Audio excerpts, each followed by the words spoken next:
Radio. This is a new segment called Conscious Cafe with myself and a panel of other great people. We sit here and discuss topics such as mental health, hip-hop, and what's going on in the world. So ladies and gentlemen, I'd like to introduce myself, Lejend, Ugo Arimo, the Black Spiderman, and also Kirk here on Conscious Cafe. How's everybody doing today? Good, brother, good. Doing good. Fantastic, man. All right, cool. Very well, very well. Thanks for coming out. So I guess we have a gang of topics to discuss, and I guess the first topic I want to talk about is going to make some of us feel a little bit old. A pivotal album, which consisted of, to me, I think it was the artist's truest album before all the craziness happened. The 24-year anniversary of Tupac Shakur's "Me Against the World." Great songs such as Temptations, Dear Mama, I get So Many Tears. So I wanted to briefly discuss that album and Tupac's hip-hop on the culture. So could I have your guys' thoughts on Me Against the World? Who wants to go first, man? Go ahead, Legend. Well, man, for me, man, I remember going to the store and buying that tape, man, and really just getting into it. Those are one of the things that really just got me into hip-hop, just the way it was like poetry to me. You know what I'm saying? It was like going to class, listening to Tupac to me, because he just gave you that raw kind of emotion. And, I mean, really that just kind of changed how I looked at the world. It made me kind of look at people differently, though, because he talked about a lot of trust issues and not being able to trust people on that album, and I could definitely feel that because I was at an age where I was starting to get older and kind of see that around me. So, yeah. So I definitely think that's something that had a huge influence on me. Shit, that album came out 1995 and stuff. Yeah. I was I was just about to get out of high school, so that was kind of like I was growing into like a young man, so that kind of had like an effect on my mind because, during those times you're really influential. So, I mean, that's kind of my take on it. Yeah, and just to reiterate, he was one of the first artists that at that time to have a #1 album while being incarcerated. And I want to say that album dropped like after the first shooting, correct? Yeah, it dropped right after the first shooting. Yeah, he was 22 years old, man, when that album came out. Tupac. Yeah, he was still really young. I didn't even know that. Yeah, he was young. Yeah, he died at 25. Yeah, that's. You think about it now, man. Listening to that, man, in 1995. Man, I thought he was old. I thought he was like 20. You're in your 20s, man. That's like wisdom beyond his 40s and stuff. Yeah. And Kirk, what do you think about that album? Because I think, Kirk, how old are you? I know you're in your 20s. Man, no, but I got a way different perspective on that. I was still real young. I was born in 92, so when that came out, I was a little kid still. But I had older brothers who would always teach me about, life and stuff like that. And here they are playing that, and it was just the way it made me feel, and I learned stuff. It brought stuff to light to me. Like, it's not like I wasn't aware of certain situations, especially around where I used to live, but it brought a different side to it. And it was something that kind of helped raise me up to who I am and like how, again, like Legend was saying, how he sees the world, the emotional part of it. There's like a connection to it there for me. It was always, I always kind of looked up to him. I never thought like when he had all those court cases, I don't know how he was a bad guy. When I was a kid, I didn't know how he was a bad guy. And it was just impactful. That was the biggest word I can say is very impactful. And Hugo, what are your thoughts on the album? Man, I love the album and stuff. What I remember was him going. He had to go to court or something because he allegedly assaulted 2 off-duty cops and stuff during that time. Remember that? Yeah, when he shot him, right? He shot the 2 off-duty cops. He shot him. But they were off-duty. They didn't even announce, let them know who they were and stuff like that, man. So it's like, I think around that time, racism was like, Tupac, his music, around that time too, it was, depicting what was actually going on. Yeah. And I think for me, the one song that grabbed me the most, man, because I remember sitting with my stepdad, man, and we sat in the living room, That song, So Many Tears, man, and it spoke to a man being conflicted. Like, he wanted to do right, he wanted to change. And then the other song that grabbed me was If I Die Tonight. Like, this dude literally described his death. And it's like, okay, the album, and Dear Mama. Like, Dear Mama is the ultimate ode to your moms. You know what I mean?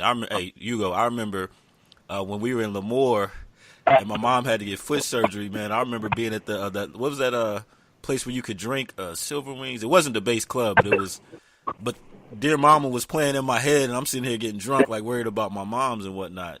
But to me, the album reflected change, and then he went to jail, and then he comes out. Like, to me, I think it's Tupac's most honest album. That's my personal opinion, because when he came out, it was just All Eyes on Me was just like, wow, here's a guy that wanted to change, and then he took this turn for, you know. Yeah. But you know one thing I think too, because Tupacalypse Now was the last album, if I'm not mistaken, and that was more of him being like young and like just being like, oh, I don't care, you know what I'm saying? But you can see on Me Against the World, it's kind of like he evolved into more of like an artist instead of just a rapper, you know what I mean? Yeah. He had more of a motivation, more of a purpose and a drive that he wanted to get out there. I mean, he even had other different charities and different things he was connected with while he was making it very conscious of the connection his music makes and who it reaches as well. So let me guys ask you a question. On your top 5 Tupac albums, where does Me Against the World sit? Top 5. Man, that's probably like number 2 for me. Okay. It is high up there. Sure, it's tied for me. It's tied with like second, third. And what would be your guys' number 1? To me, that's my number 1 album right there, Me Against the World. What would be your top? That's a hard one, man. That's my Like, I mean, my favorite album, Tupac's, man, was the Don Illuminati, man. Oh, Machiavelli? Oh, yeah, I didn't even think. Yeah, Machiavelli was dope. Yeah, that's not my number 1 album. And then I have Me Against the World, and then I have like Tupacalypse Now, and then probably All Eyes on Me probably fall like 4. Okay. Yeah, I like All Eyes on Me. Yeah, that was a good album too. Okay. Yeah, that was dope. That has to be my number 1 just because there's different connections to it other than they're looking at it from a music perspective. Like, there's different times in my life where that like album got me through some stuff. Yeah. You know, his music is really one of those things that's down to earth, something that a lot of different people, you know, relate to. I guess my last question on Tupac.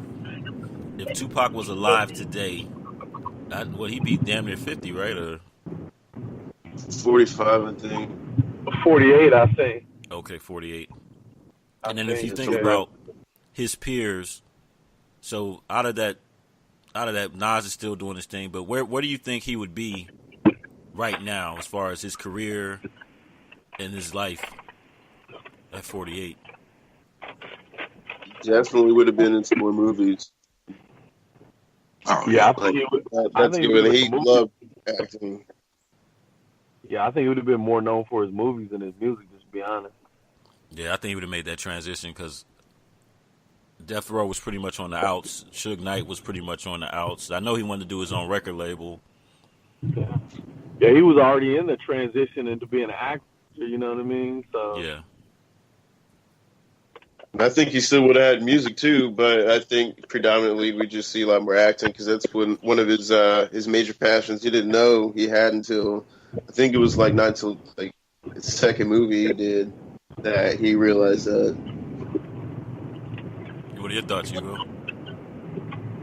I think he would have been big in the movies and stuff. I mean, you look at Ice Cube, man. Ice Cube, big transition. I think Tupac though, he would transition into probably like comedies and stuff. Man, the guy was pretty funny, man. Oh, yeah, he was. He was on Living Single. I think it was maybe he did comedy on that. And he killed it. Yeah, he was on a different world. And what was that movie he did with him and was it Tim Burton? They were kind of like drug addicts. Oh, Gridlock. Gridlock. Gridlock? Yeah, that was a pretty good movie. That was dope. And then Juice, he had a classic performance in there. Oh yeah, Bishop. Yep. Yeah. All right, so I'm gonna ask you guys the controversial question since we're talking about MC. Greatest MC. The top MC is greatest man right now. Top 5 dead or alive. Man, so you talking about like all time or like currently, or what do you mean? Oh, I guess we can say we do all time and current. Man, that's tough. I've never had to put it down on a list like that before. So that's like, you could just list 1 or 2. I don't have a current. To be honest, I don't have a current. So I like that call. Yeah, I don't have a current, man. I mean, I couldn't even tell you what's, the rappers nowadays and stuff, man. I mean, MCs nowadays and stuff. I mean, I could tell you my top 5, but it's all old school people, man. You know how it is. Well, I just stay with classic people like Nas still rocking to me. Mos Def, Talib Kweli, they still relevant to me. My man Razzcast. So I still rock. Those cats still doing stuff. So I still rock with the cats that been going hard, really. Yeah. You remember Rakim? Yeah, Rakim. Oh, yeah. If you talk about all time, he's the all time greatest to me because he kind of signifies a change in hip hop to me. You know what I'm saying? Where he made the rhymes more complex. Yeah, it was really kind of more party based before Rakim came along and ushered in kind of more of a different perspective, more kind of like these cats are like authors. You know what I'm saying? Really? Yeah. And what about you, Kirk? You representing the fresher generation. What do you think? I mean, see, here's the thing: is like I pretty much just agree. That's the problem. There's not many that I've never been asked to put it on a list before, and definitely there's not many at all nowadays that I like. Like if there's any nowadays, all of mine would be from the local scene, from the underground, from stuff like that, because that's where I see the new talent coming from. Where would you guys place mainstream wise? No. Where would you guys place a Kendrick Lamar or J. Cole? I've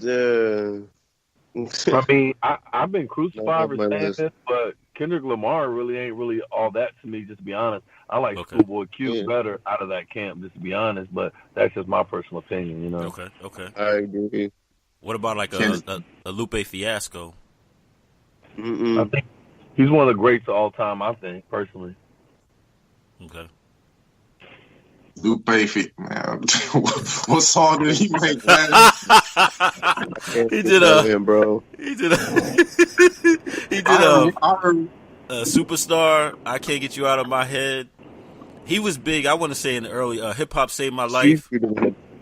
It's been a while, man. He kind of he came out and then I think he was under the same label as B.O.B. and from what I heard, B.O.B. kind of put him to the side. But I mean he actually where did he debut off of Kanye's Touch the Sky, right? Yeah, he did. Chicago. He did. He was on Kanye's label originally. Oh, okay. Oh yeah. Yeah, he was. Those first 2 albums, I think, were on the Kanye's label. Where would you put a Kanye West? Man. Kanye Kardashian. I mean, not Kanye Kardashian, but when Kanye first came out and brought out, when he was doing his thing. Oh, like old school Kanye? Yeah. Oh yeah, that was the man. Oh man, yeah. I'm like, yeah. Back in the day, man, he was something. He was somebody had something to say, man. He definitely had a lot of good jams, but yeah, as time progressed on. I mean, he was hitting it. He was hitting it hard, man. I mean, when he first came out, he had a car accident, all that stuff. That first song, dude, he was. He come out hard, man. His lyrical content, everything, man. I mean, I love Kanye when he first came out and stuff. Yeah. Now and then, now he started, political and shit and stuff. Excuse my language a little bit, but no worries. As soon as he started getting overly political and stuff, it's like, man, put it in the music, man. He's like, that doesn't have anything to do with anything.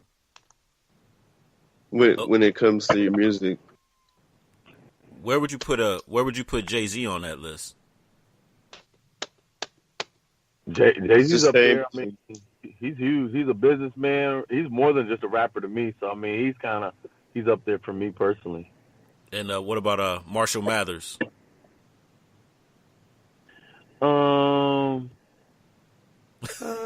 See, look on Hugo's face. I'm always under the impression, and I mean, people don't really like this opinion, but I mean, I just feel like he's dope, but I just think he's only as big he is because he's white. Because I think there's a lot of rappers that are better than him, but he's seen commercial success sustained because of his skin color. Just honestly, I mean, that's just my personal opinion, but you know, he's in my top 20. I give him my top 20. Okay.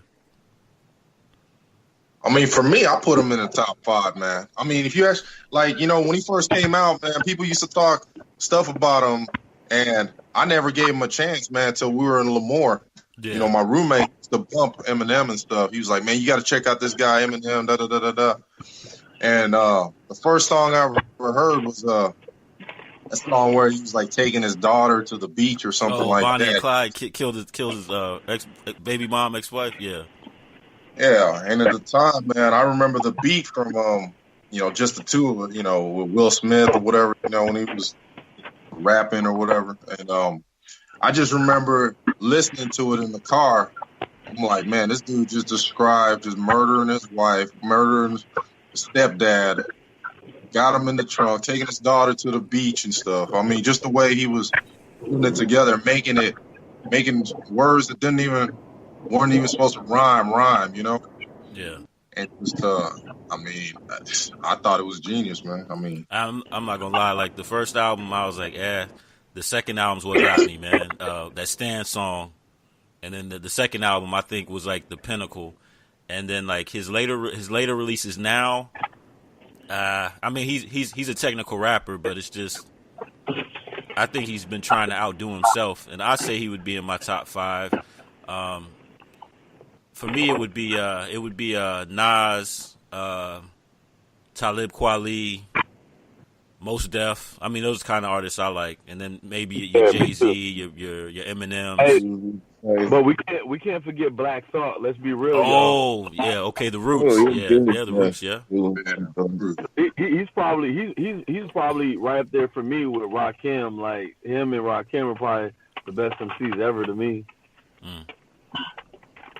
All right. I put Rakim for me too. Like first, I mean, people are gonna hate me on this, but I got Tupac at first, man. That's just me. Okay.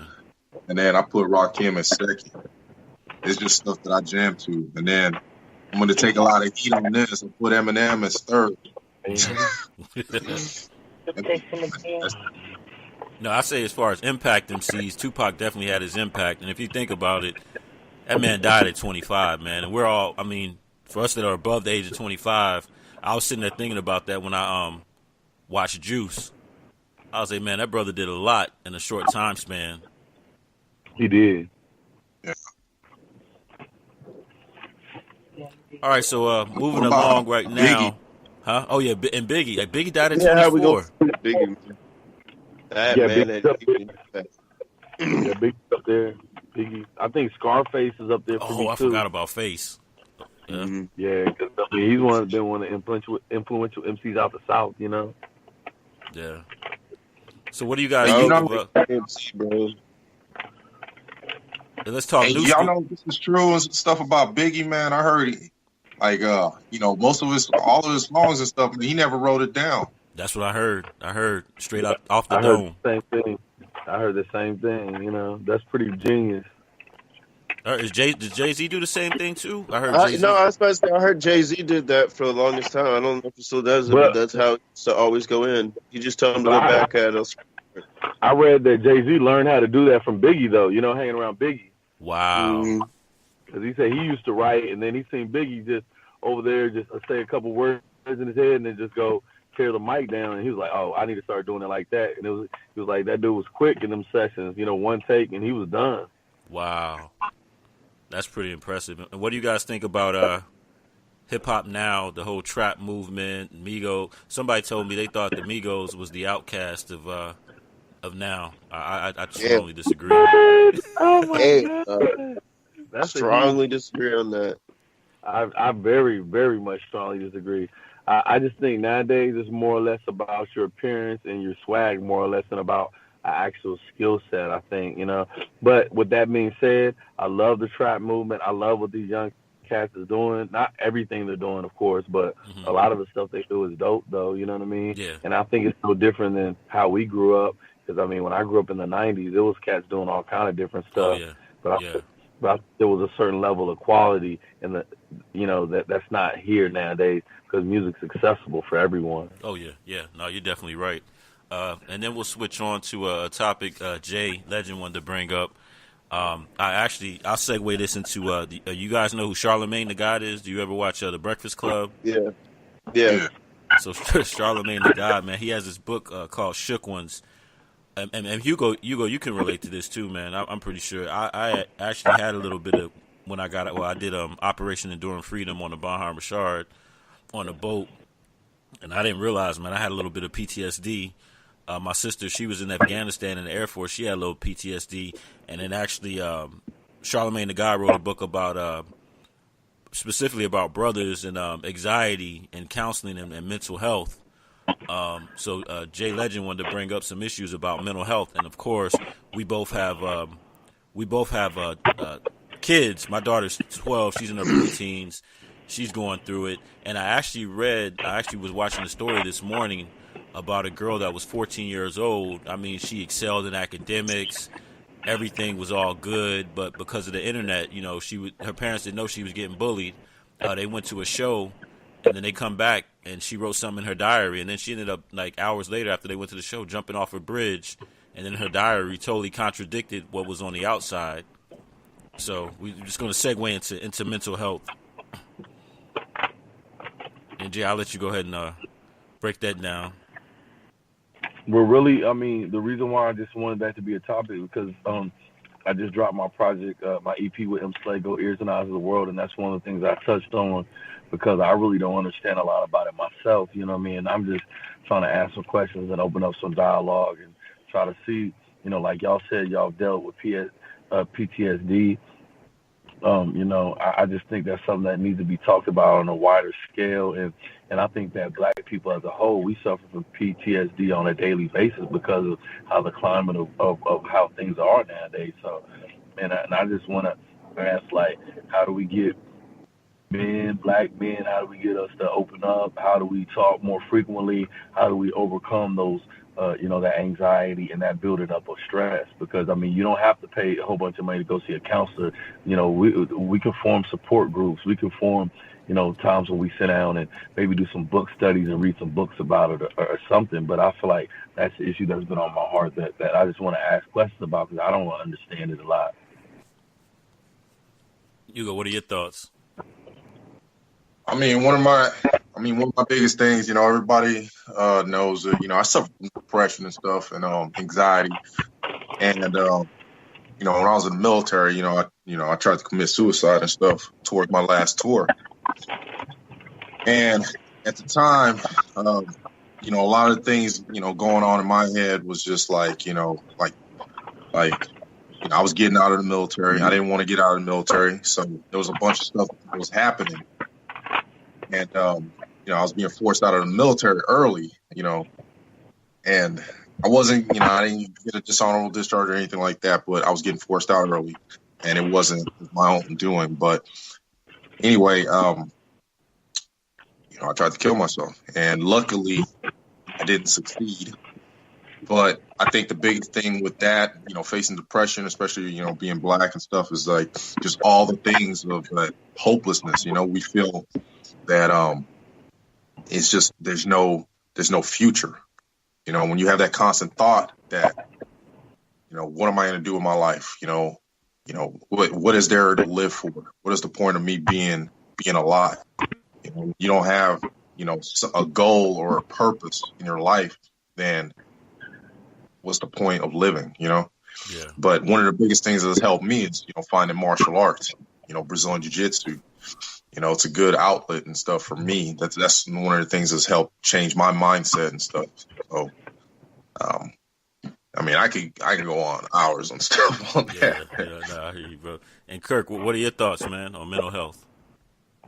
Well, someone who I also as well suffered from mental illness. I have the majority of my life, actually.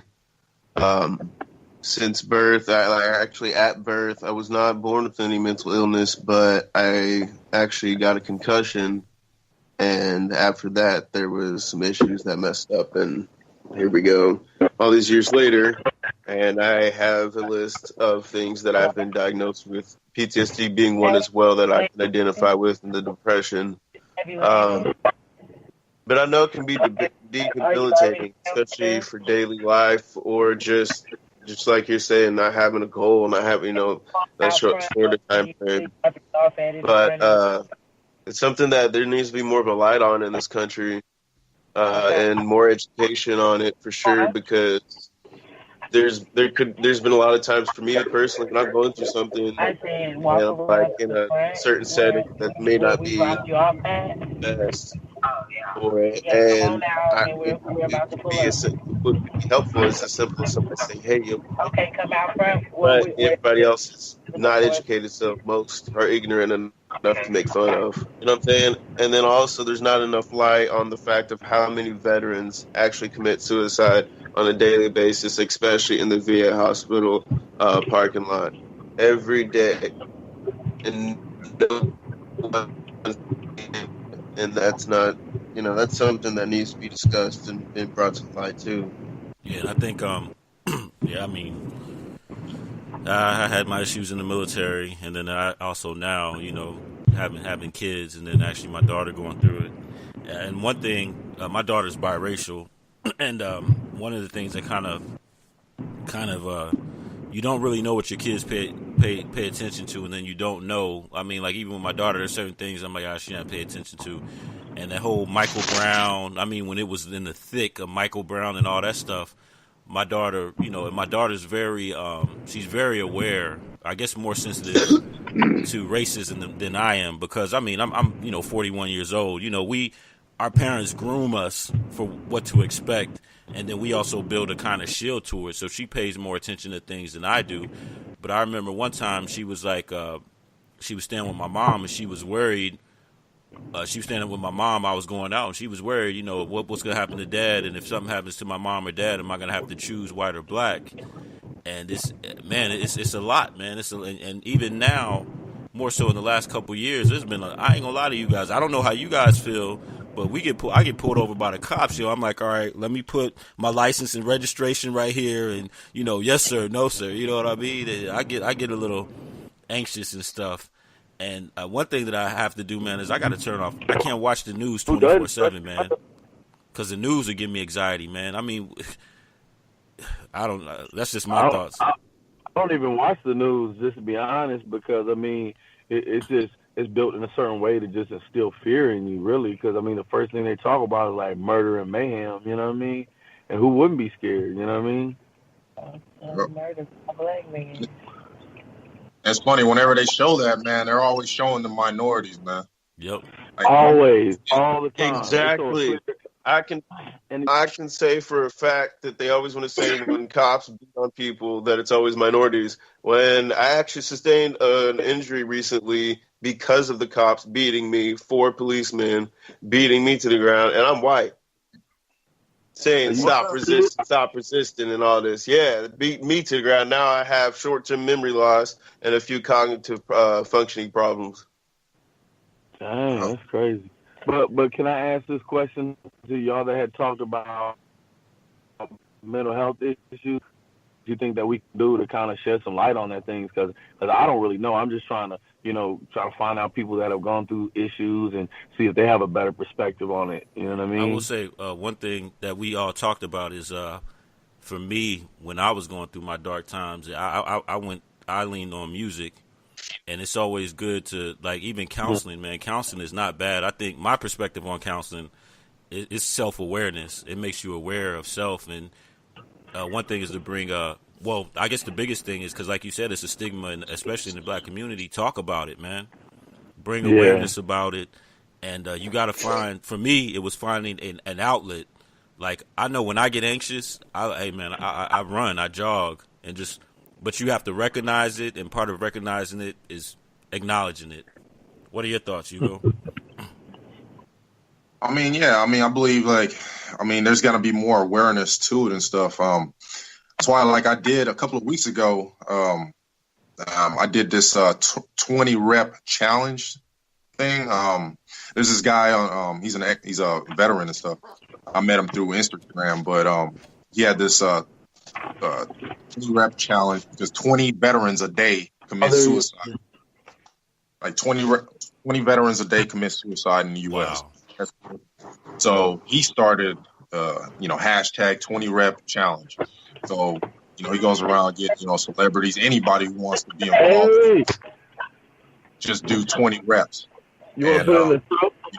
You put in the Trump just, back there? just to kind of as a way to, raise awareness and stuff about the suicide and everything that's going on and stuff.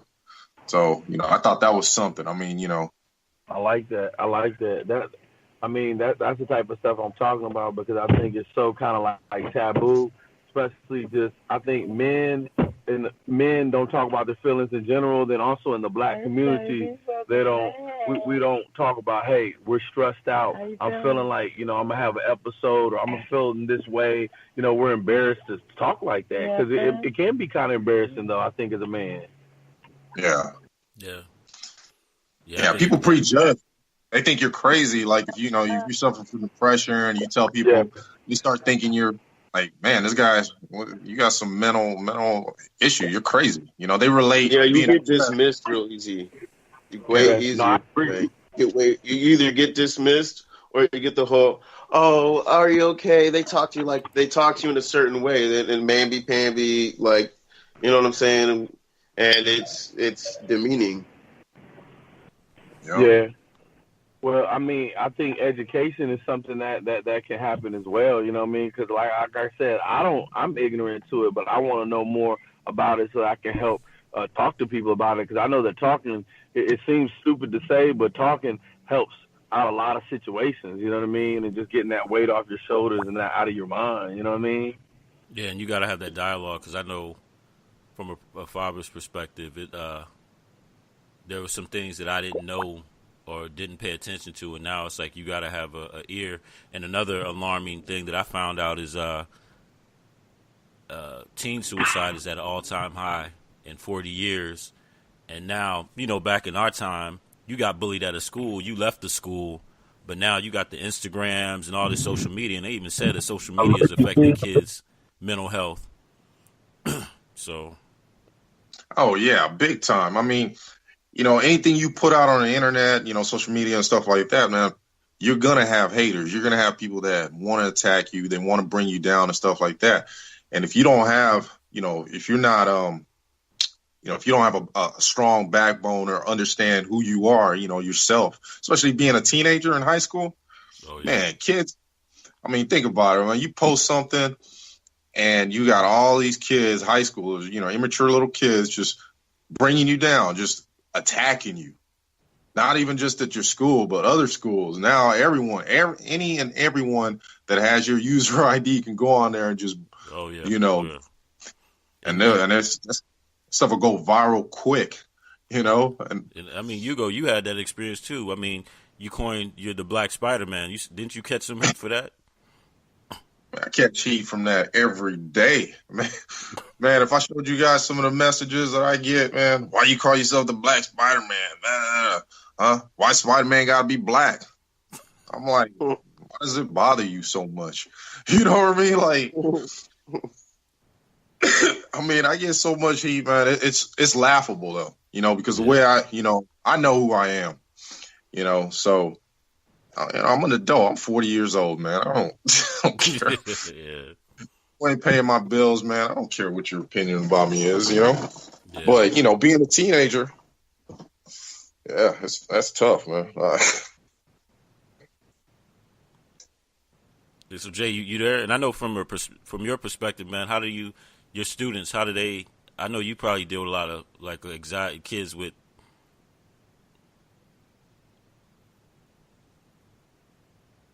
Can you guys hear him? I see him talking, but I can't hear him. Oh, Jay, we can't hear you. Muted his mic. Did you mute your mic? Yeah, maybe. I know he's checking it right now. Yeah, because I saw it mute and unmute. The little icon came up. Yeah, you muted it. He muted his mic. Hey, Jay, you muted your mic, man. Mm-hmm. No, we can't hear him. We can't hear him.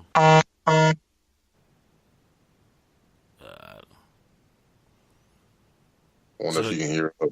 Nah, I think he can hear us, but we can't hear him. He's trying to figure out right now. Hello? Yeah, can you hear us? Hey, there you are. Okay. My bad, y'all. But no, I was just saying that I work with special needs kids now, but I also work with the gen ed population before, and it just seems like two things. It just seems like psychologically those kids are just softer than we were. And then also, like y'all said, social media, once something happens, it never goes away. You can always revisit it. When I was in school, if you got beat up, we talk about it for 2-3 weeks, and then we was on to something else, and we forgot about it. So, and the thing about these kids are so soft. And one thing, and this is not a very popular opinion, but the bullying campaign that's in schools, I really don't care for it because it's teaching kids to say, if someone says anything about you, you're being ongoing thing that becomes physical. And if someone says something to you, that's not bullying. I'm sorry. It's just not. And I know social media has got cyberbullying and stuff like that, but it's just like people are going to say stuff about you your whole life. You got to toughen up, man. I tell those kids that all the time. You can't be worried about what someone else says about you. You got to handle your business. If you ain't got straight A's, I tell the kids, if you ain't got straight A's, don't worry about what anybody said about you. Yep. So you think it's that generational thing where, everybody gets a trophy, everybody's a winner. Back in our day, hey, you lost. You know what I'm saying? There's no I think it's a derivative of that. It's a product of that all we want to include everybody, want to be all inclusive, but that's not. I think it's a culture shock to young people because they have all these rights and they're being included in all this stuff, and then they get to a certain age where that just doesn't happen because that's not the real world, and that's a shock to them. You know what I'm saying? And making that adjustment is tough. I want to expand on that because I've always said, man, they should have a school, but the school should be okay if you're a minority.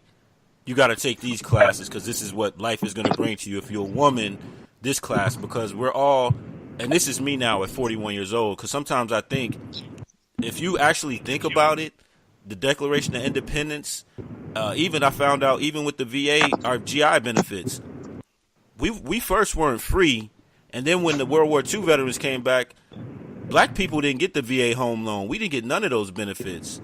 So in school, they teach you all this, you're equal, diversity, the American way. But then what do you do when reality hits, when racism hits your butt and you're not prepared for it? You know what I'm saying? That could really jack you up. Yeah. See, part of the problem is the education system, too. They're not taught how to learn. They're more like indoctrinated just to divulge information back. That's really all it is. I mean, they're taught a heavily revised version of what happened. I mean, we all know Christopher Columbus didn't discover America, but that's what they teach us in school. Simple stuff like that. And then at the same time, just like y'all were saying, you can get bullied at school. You get bullied at school. Somebody wants to talk some trash or whatever. You go home. That was it. But nowadays it's never it because you get on social media, it's there. You can't delete it. It's there. If it's on somebody else's page, it's there and it's being talked about. It's rapid fire because everything nowadays is so fast. And then at the same time too, there's classes that we all took that they don't teach. There's kids these days that don't know how to read cursive. They don't know how to read a ruler or a wall clock. That's the biggest thing. They don't know how to read a wall clock, man. That's simple, basic stuff for us. But they don't even teach that in school anymore. They're pampered and they're not prepared for the world. So by the time they get out in the world, they're blindsided. I agree. There's more kids out nowadays. There's actually, I forget where I found the statistic, but there's more kids out once they get out of high school nowadays, less going to college, number one, but also the fact that they're poor as hell. They don't have a real way to pay their bills. There's a lot of them work. I'm gonna do a 5 minute. We got like a 5 minute time check, and then we gotta get off. So, I guess how do we want to close off this mental health thing? It's a lot of layers to it. Yeah, it's a lot of layers. I mean, I think it's something we can revisit. But I mean, I think I got a lot of good information from you, brothers. I really appreciate that. Yeah, I got some information for you guys too, man. That was good. Good talk, man.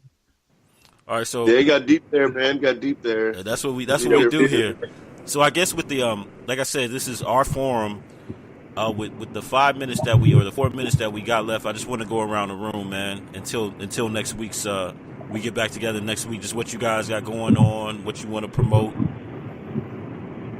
any happenings. I just want to say, check out my new album, Ears and Eyes to the World. I'm happy to talk with such intelligent brothers that bring such different life experiences. And I'm happy to be having some new projects coming out here soon. So, I'll keep everyone updated on that. And I'm thankful for the opportunity to be a part of this. All right, Ugo? I got multiple stuff going on. I mean, if anybody wants to find out more, you can just look me up on social media, the Black Spiderman. Just Google it. I see you got you on a new book cover too, my brother. I saw that. Yeah, I got a couple other ones launching and stuff, man. But I'm focusing on building supplement lines, so working on that. So that's about it. And then Kirk? I've got many different things going on right now other than this show. So if you want to know more, follow me at Kirk Wright on Facebook or Poetic Warrior on Instagram. All right, and that's for myself. We're going to keep building with these brothers here on Conscious Cafe.